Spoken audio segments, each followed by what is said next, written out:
दोस्तों, एक लड़का होता है जो कि कक्षा 10वीं का पेपर देता है। पेपर देने के बाद उसके स्कूल में छुट्टियां हो जाती हैं और छुट्टियों को मनाने के लिए अपने मौसी के घर पर चला जाता है। और जब वहां पर जाता है तो उसे पता चलता है कि उसकी मौसी घर पर अकेली हैं और उसके जो मौसा जी हैं वह बिजनेस के सिलसिले में कहीं बाहर गए हुए हैं। उसकी मौसी अपने भांजे का बाकायदा ख्याल रखती है, खाना पीना खिलाती है। लेकिन जब शाम का टाइम होता है, रात का अंधेरा होता है, तो वह लड़का जो है अपने बेडरूम से उतरता है और सीधा अपने मौसी के कमरे में चला जाता है। उसके बाद अपने मौसी के पास लेट जाता है। उसके बाद शारीरिक संबंध बनाने का डिमांड करता है। बोलता है कि मौसी, मैं तुम्हारे साथ शारीरिक संबंध बनाना चाहता हूँ। उसकी मौसी जैसे ही सुनती है वह भी इस काम के लिए तैयार हो जाती है। उसके बाद कुछ ऐसा होता है कि आप सुनेंगे तो आपके कानों पर यकीन नहीं होगा कि इस दुनिया में कैसे कैसे लोग रहते हैं, किस टाइप के लोग रहते हैं। आइए जानते हैं पूरी कहानी। लेकिन वीडियो में आगे बढ़ने से पहले बस वही एक छोटी सी रिक्वेस्ट कि वीडियो को लाइक कर दीजिए और चैनल को भी सब्सक्राइब कर लीजिए ताकि हमारा हौसला बढ़ता रहे और मैं आप लोगों को अच्छी अच्छी और नई नई कहानियों से रूबरू कराता रहूं। दोस्तों, मैं हूं आपका दोस्त इरफान और आप देख रहे हैं इंडियन फेल स्टोरी। दोस्तों, चैनल पर नए हैं तो प्लीज वीडियो को जरूर लाइक कर लेना और चैनल को भी सब्सक्राइब कर बेल आइकन को जरूर प्रेस कर लेना। बाकी आप लोग कहां कहां से हमारी वीडियो को देखते हैं कमेंट करके जरूर बताना ताकि नेक्स्ट वीडियो में आप लोगों का नाम भी ले सकूं। तो चलिए कहानी को शुरू करते हैं। दोस्तों, आज की जो कहानी मैं आप लोगों को सुनाने जा रहा हूं ये है कर्नाटक में दक्षिण में एक जिला पड़ता है। यहीं पर एक कस्बा है जिसका नाम तुमाकुरु है। यहीं के रहने वाले होते हैं। मैं इस कहानी में काल्पनिक नाम ले रहा हूँ, बाकी कहानी 100% सच्ची कहानी है। काल्पनिक नाम इसलिए ले रहा हूँ कि किसी की प्राइवेसी होती है, उसे छुपा कर रखना बहुत ही जरूरी है। तो दोस्तों, एक व्यक्ति होता है जिसका नाम रंजीत रेड्डी होता है, जिनकी दो बेटियां होती हैं। बड़ी बेटी का नाम कल्पना होता है और छोटी बेटी का नाम रिद्धिमा रेड्डी होता है। जो बड़ी बेटी होती है कल्पना जो होती है, इसके बगल के ही गांव में शादी कर दी जाती है। कल्पना रेड्डी जो है वह दुल्हन बन करके प्रिंस रेड्डी के घर पर आ जाती है। प्रिंस और कल्पना जो है पति पत्नी बन करके रहने लगते हैं। समय बीत रहा होता है। जो प्रिंस होता है इसके भाई का नाम शोभित होता है। प्रिंस और शोभित दोनों भाई बहुत ही मेहनत किया करते थे। ये लोग बिजनेस किया करते थे। बिजनेस के सिलसिले में इन लोगों को कर्नाटक से बाहर भी जाना पड़ता था। तो अपने काम के सिलसिले से इन लोगों को कर्नाटक से बाहर आना जाना पड़ता था। प्रिंस और शोभित बहुत ही मेहनत किया करते थे। एक प्रकार से धन दौलत की कोई कमी नहीं रहती थी। पैसे तो बहुत ज्यादा थे। कल्पना रेड्डी होती है वह बहुत ज्यादा खुश रहती है। अपने परिवार में आकर के ये सोचती है कि मेरी एक बहन है जिसका नाम रिद्धिमा होता है और वह मेरा देवर है जो शोभित है। तो सोचती है क्यों ना हम अपने बहन की शादी शोभित के साथ करा दें। वह अपने पिताजी से बोलती है कि बहन रिद्धिमा की शादी मेरे देवर से करा दीजिए क्योंकि मेरे यहाँ संपन्न परिवार है। तो जो रिद्धिमा मेरी बहन है ये दोनों खुश रहेंगे, मेरे साथ में रहेंगे, हमारे काम में हाथ बटाएंगे। आखिरकार जो रंजीत होता है, जो लड़कियों का बाप होता है, वह तैयार हो जाता है और फिर रिद्धिमा के साथ शोभित की शादी करा देते हैं। आखिरकार प्रिंस की पत्नी और रिद्धिमा जो शोभित की पत्नी होती है, ये दोनों सगी बहन होती हैं। समय धीरे धीरे बीत रहा होता है और जो कल्पना है उससे एक बेटा जन्म लेता है। घर में खुशियां आ जाती हैं। बेटा जिसका नाम निशांत होता है। बेटा जो निशांत है उसे बहुत ज्यादा लाड प्यार मिल रहा होता है क्योंकि किसी चीज की कोई कमी नहीं थी। दोनों रिद्धिमा और कल्पना दोनों बहन बहन थे तो कोई दिक्कत नहीं थी। दोनों उसको अच्छे से उसका ख्याल रखते हैं। ऐसे ही एक टाइम आता है जब दोनों भाई अपने बिजनेस के सिलसिले में बाहर चले जाते हैं और जो कल्पना होती है अपने पिताजी का ध्यान रखने के लिए अपने मायके चली जाती है। उसकी तबीयत खराब हो जाती है। जो रंजीत होता है, जो लड़कियों का पिताजी होता है, उसकी तबीयत खराब हो जाती है। तो कल्पना पिताजी का ख्याल रखने के लिए अपने मायके चली जाती है। रिद्धिमा जो है वह घर पर रहती है और निशांत भी घर पर रहता है। आखिरकार 16 जून 2019 की बात है। कल्पना जो है ये तो अपने मायके चली गई थी लेकिन रिद्धिमा अपने ससुराल में ही थी और निशांत जो होता है, जो कल्पना का बेटा होता है, वह भी अपने घर पर मौसी के साथ में रहता है और घर पर ही निशांत अपनी मौसी के साथ में खाना पीना खाता है और सो जाता है। और दूसरे कमरे में रिद्धिमा भी सो जाती है। लेकिन जैसे ही सुबह होती है निशांत देखता है कि धीरे धीरे टाइम भी बीत चुका था, क्योंकि निशांत बड़ा हो चुका था, कक्षा 10वीं में पढ़ रहा होता है। लेकिन जब देखता है निशांत की मेरी चाची चाची कहो या मौसी कहो, रिश्ते में दोनों थी उसकी, तो सोचता है मेरी मौसी अभी उठी क्यों नहीं, और जाता है मौसी के बेडरूम में। जब जाता है तो देखता है कि उसकी मौसी के जो हाथ पैर हैं वो हिल नहीं रहे हैं, यानी उसे थोड़ा सा आभास होता है कि उसकी मौसी जो रिद्धिमा होती है इस दुनिया को छोड़कर जा चुकी है। वह रोने भी लगता है और चिल्लाने लगता है। तभी आसपास के लोग आते हैं और निशांत फौरन अपने पिताजी के पास फोन करता है और बोलता है कि मौसी जो है रिद्धिमा वह हिलजुल नहीं रही है, उठ नहीं रही है, पता नहीं क्या हो गया है। आखिरकार जैसे ही शोभित बात को सुनता है तो प्रिंस और शोभित भागे भागे घर पर आते हैं। आखिरकार सच में जो रिद्धिमा होती है वह इस दुनिया को छोड़कर जा चुकी थी। और इधर पुलिस भी आ जाती है, कल्पना भी अपने मायके से आ जाती है। सभी लोग परेशान थे कि आखिर हम लोगों को किसी से दुश्मनी भी नहीं थी और किसी से रंजिश भी नहीं थी, आखिर रिद्धिमा इस दुनिया से ऐसे कैसे छोड़ के जा सकती है। और न ही परेशान थी। निशांत बोलता है कि शायद इनको हार्ट अटैक आया हुआ था, इसीलिए इस दुनिया को छोड़कर चली गई। दोस्तों पुलिस भी आ जाती है, डेड बॉडी को जो है वह पोस्टमार्टम के लिए भेज दिया जाता है और पूछताछ करने लगती है कि आखिर कोई और प्रॉब्लम तो नहीं है कि ये किस वजह से हुआ।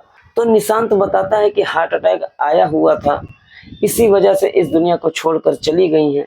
आखिरकार जैसे ही 1-2 दिन बीतते हैं पोस्टमार्टम का रिपोर्ट आ जाता है और रिपोर्ट में जो चीज खुलासा होती है किसी को यकीन ही नहीं होता है।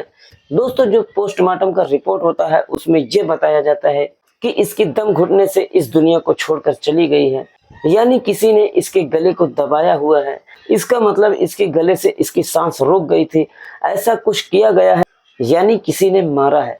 आखिरकार अब पुलिस के आगे एक सवाल हो जाता है कि किसने मारा है। अब पता करना था, पुलिस जांच पड़ताल करने लगती है कि आखिर जो रिद्धिमा है वह कैसी औरत थी। शायद किसी से अफेयर तो नहीं रहा हो, या फिर किसी से रंजिश रही हो, या फिर किसी से झगड़ा रहा हो। अलग अलग एंगल से पुलिस जांच पड़ताल शुरू कर देती है, लेकिन कोई भी क्लू सामने नहीं आता है। प्रिंस और शोभित भी बोलते हैं कि मेरी किसी से दुश्मनी भी नहीं थी, हम लोग तो एकदम नॉर्मल से इंसान हैं, बस अपना बिजनेस देखते हैं और किसी से मेरी कोई दुश्मनी नहीं है। लेकिन पुलिस को तो सवाल का जवाब चाहिए था कि आखिर कौन है इसके पीछे। पुलिस जांच पड़ताल कर रही थी और समय धीरे धीरे बीतता चला जाता है। लेकिन जो प्रिंस रेड्डी होता है, जो निशांत के पिताजी होते हैं, वह एक दिन देखते हैं कि उनके बेटे जो निशांत होते हैं उनके पीठ पर नाखून के निशान हैं। उन्हें डाउट होता है और पुलिस को फोन करते हैं, बोलते हैं कि साहब मेरे बेटे के जो पीठ पर कई तरह के नाखून लगे हुए हैं, शायद यहाँ से आप लोगों को कुछ समझ में आ जाए। पुलिस अब निशांत को उठा लेती है उसके पिता के कहने पर और पूछने लगती है कि आखिर तुम कुछ जानते हो तो बताओ, सच सच बताओ वरना फंस जाओगे। निशांत जो है डरने लगता है, उसके बाद टूट जाता है। टूटने के बाद एक कहानी शुरू करता है। उस कहानी को जितने लोग सुनते हैं किसी के कानों पर यकीन ही नहीं होता है कि आखिर इस कदर भी हो सकता है। अब निशांत बताना शुरू करता है, बोलता है कि मेरे पास किसी चीज की कमी नहीं है, मेरे पिताजी और चाचा जी कमाते हैं और पैसा तो मुझे मिलता ही था अच्छा खासा। निशांत वाकई में अच्छा पैसा पाता था और पढ़ाई तो करता ही था, लेकिन निशांत अपने पिता से जिद कर रहा था कि मुझे एक एंड्रॉयड फ़ोन दिला दो, मुझे मोबाइल चाहिए। उसके पिताजी बोल रहे थे कि नहीं तुम कक्षा 10 पास कर लो, उसके बाद में जो है मैं तुम्हें मोबाइल ज़रूर दिला दूंगा। आखिरकार निशांत पढ़ता लिखता है, इधर हाई स्कूल का पेपर देता है और वह हाई स्कूल पास हो जाता है। उसके पिताजी बोलते हैं कि ठीक है और उसके लिए एक एंड्रॉयड फ़ोन खरीद कर दे देते हैं। आखिरकार जैसे ही निशांत फ़ोन पाता है बहुत ही ज़्यादा खुश हो जाता है, अब फ़ोन चलाना शुरू कर देता है। जब भी उसके पास टाइम होता है फ़ोन चलाता रहता है, फ़ोन चलाता रहता है। तभी उसका एक दोस्त होता है, निशांत का जो दोस्त होता है, निशांत को बताता है कि देखो ये मोबाइल में गाना सुन ही सकते हो, लेकिन जो चाहो वो चीज़ देख भी सकते हो, यानी तुम गलत वीडियो भी देख सकते हो। तमाम तरीके की गलत वेबसाइट भी बताता है उसका दोस्त। अब जो निशांत है एक गलत वेबसाइट जो है उसको ओपन करने लगता है, जहां से कुछ गलत और अश्लील वीडियो दिखने लगती है। उन सब चीजों को ओपन करना शुरू कर देता है, उसको देखता है और जब देखता है तो उसके अंदर कक्षा 10वीं में 16 साल का लड़का, इसके अंदर अलग अलग सी फीलिंग होने लगती है। और अब ये सोचता है, क्योंकि ये अब 10वीं पास कर चुका था, तो ये सोचता है क्यों न किसी औरत या लड़की के साथ गलत काम किया जाए। जैसे इसमें हो रहा है, अब ये चीजें वह सपने सजाना शुरू कर देता है। टाइम बीत रहा होता है धीरे धीरे, लेकिन अब ये कई चीजों को समझ चुका था। मोबाइल में गलत चीजें देखा, गलत गलत आदत इसकी पड़ने लगती है। तभी जो है 16 जून की बात होती है, इसकी मम्मी अपने मायके चली जाती हैं और इसके जो चाचा और जो पिताजी होते हैं बिजनेस के सिलसिले से कर्नाटक से बाहर चले जाते हैं। और इसकी जो चाची और मौसी होती है वह घर पर अकेली होती है, क्योंकि इसकी जो चाची थी, जो इसकी मौसी थी, वह दिखने में वाकई में देखने में बहुत ही ज्यादा खूबसूरत थी। क्योंकि निशांत की जो मम्मी होती है उनकी सगी बहन थी और देखने में भी काफी कमाल की लग रही थी, और इस तरीके से निशांत की मौसी भी लग रही थी। तो अब वो घर में अकेली थी, तो ये सोचता है कि क्यों ना अपनी चाची के साथ, अपनी मौसी के साथ गलत काम किया जाए। दोस्तों, जब ये रात के समय में सोता है, फिर से वही गलत गलत वीडियो को देखना शुरू कर देता है और अब इसके मन में अलग अलग सी गलत फीलिंग आने लगती है और रात में मोबाइल एक तरफ रख देता है और सीधा अपने मौसी के कमरे में चला जाता है। और उसकी मौसी सो रही होती है, तभी उनके कपड़े उतारना शुरू कर देता है। और फिर क्या था, कपड़े उतारने के बाद वो गलत काम करने की कोशिश करने लगता है। तभी उसकी मौसी जो है जग जाती है, नींद से उठ जाती है। जागने के बाद बोलती है कि निशांत, तुम ये क्या कर रहे हो। निशांत बोलता है कि बस थोड़ा सा, उसके बाद मैं यहाँ से चला जाऊंगा।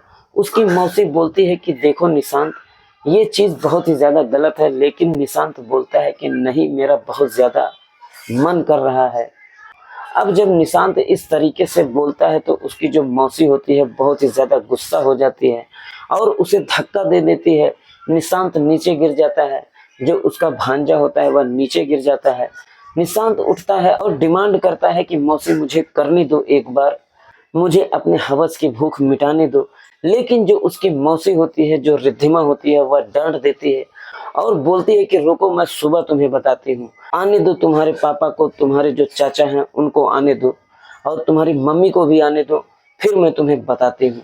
निशांत बहुत ही ज्यादा डर जाता है और अब वह डिमांड नहीं कर रहा था। अब वहां से रूम से बाहर निकलता है और बाहर निकलने के बाद अपने रूम में जा करके लेट जाता है। रिद्धिमा सोचती है हो गया होगा, लड़का है, आया होगा कुछ मन में, और फिर वो सो जाती है। लेकिन निशांत जो है उसे नींद नहीं आ रही थी, वह बहुत ही ज्यादा उलझन में था, क्योंकि उसकी जो हवस की भूख थी वह बहुत ही ज्यादा उसे सता रही थी। और एक डर उसे ये भी सताए जा रहा था कि सुबह जब होगा, मेरी मौसी जो है रिद्धिमा ये मेरे पापा से, मेरे चाचा से, मेरी मम्मी से बताएगी तो लोग आएंगे तो मुझे बहुत ही ज्यादा मारेंगे। ऐसे ऐसे सोच सोच करके उसको नींद नहीं आ रही थी। धीरे धीरे 2 घंटे बीत जाते हैं, रात के लगभग 2:30 से 3 बज जाते हैं। जब रात के ये उठता है तो सोचता है कि अब क्या करूं क्या करूं, कुछ समझ में नहीं आ रहा है। क्योंकि अगर कुछ नहीं किया तो शायद मेरी मौसी सुबह में उठ करके मेरे मम्मी, मेरे पापा, मेरे चाचा से बता देगी। इन सब तमाम चीजों को सोच करके निशांत बहुत ही ज्यादा परेशान था। इसी तरह से रात के 3 बज जाते हैं और उठ करके फिर से अपने मौसी के यानी कि रिद्धिमा के कमरे में पहुंच जाता है। और जब वहां पर पहुंचता है तो एक तकिया रखी हुई होती है, उसको लेता है और सीधा अपने मौसी के पेट पर बैठ जाता है और उस तकिया से उसके मुंह को दबा देता है। और फिर क्या था, उसकी मौसी उसके पीठ पर नाखून मारना शुरू कर देती है। उसकी नींद जग जाती है, लेकिन यह भी 16 साल का लड़का खाया पिया हट्टा कट्टा मुस्तंडा था। अब इसके सिर मुंह पर जैसे ही तकिया लगती है, बिल्कुल भी अपना हाथ नहीं झटक पाती है। और फिर क्या, रिद्धिमा इस दुनिया को छोड़कर चली जाती है। अब जो निशांत है सोचता है कि आखिर मैं क्या करूं, अब तो मेरी मौसी इस दुनिया के छोड़कर जा चुकी है। यह वहां से निकलता है और अपने कमरे में आकर के सो जाता है। सुबह उठता है तो जाता है और फिर शोर मचाता है, अपने पिता को फोन करता है और बोलता है कि हार्ट अटैक से इनकी मौत हो गई है। क्योंकि गलत काम कितना भी शातिर तरीके से किया जाए, ये छिपाए छिपता नहीं है। इसकी जो मौसी थी, जो रिद्धिमा थी, जिसकी उम्र 34 साल थी, इस दुनिया को छोड़कर जा चुकी थी। आखिरकार हर एक व्यक्ति सोचता है कि मेरा बेटा बड़ा होगा और मेरा सहारा बनेगा, लेकिन ये एक बेटा इस तरीके से कारनामा कर दिया जो कि वाकई में कोई यकीन ही नहीं कर सकता। और इस तरीके से बाकी ये मामला कोर्ट में चला जाता है। कोर्ट इस नाबालिग बच्चे को क्या सजा देगी ये तो कोर्ट पर निर्भर करता है। और अभी ये पुलिस की हिरासत में है। बाकी ये जो पूरी कहानी है, सुनाने का उद्देश्य किसी को परेशान करना नहीं है या फिर दुख पहुंचाने का भी नहीं है, बल्कि आप सभी को जागरूक करना है। और अगर आप एक बार नेट पर सर्च करोगे कि एक 16 साल का लड़का अपने मौसी के साथ गलत काम करने की कोशिश किया, तो पूरा वीडियो आपके सामने आ जाएगा। तो दोस्तों, इस तरीके से बाकी का मामला कोर्ट में चला जाता है और अभी ये पुलिस की हिरासत में है। दोस्तों, वीडियो में कमेंट जरूर करिएगा ताकि अगले वीडियो में आप लोगों का नाम भी ले सकूं। तो मिलते हैं किसी नई वीडियो में किसी नई कहानी के साथ। जब तक के लिए आप अपने और अपने परिवार का ख्याल रखिए। जय हिंद, जय भारत।